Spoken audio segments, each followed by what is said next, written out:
kabisa wa kweli, binti kabisa aliamka. Hata akigongewa mlango hawezi kufungua mlango. Binti wa kweli kabisa.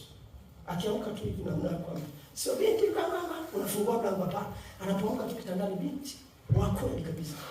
Ambaye anajiangalia kabla hajafungua mlango, anasema nakuja, anajiangalia kwenye kioo kwanza. Anafuta tongo na ule udendo ulikufanya.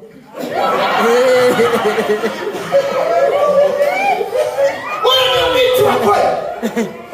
Ndio maana hata mkitaka kuoa, nendeni asubuhi, angalia huyo binti. Ukimkuta anakuja na maudenda mpaka hapa.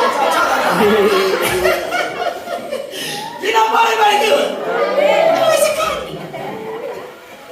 Kuna ndio binti. Anajifuta ule udendo loka. Sasa ukikuta binti, halo mama, mrudishe mwanao. Mwambie wewe, rudi. Sina bado barikiwe.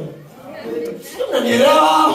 Kama unanielewa, pigia Yesu makofi ya shangwe na kelele. Binti lazima ujiangalie, lazima ujikubali mwenyewe. Kabla janao alishajisafisha, unaweza kuongea naye na ukaenjoy. Alafu ndio nenda kupata sasa usafi.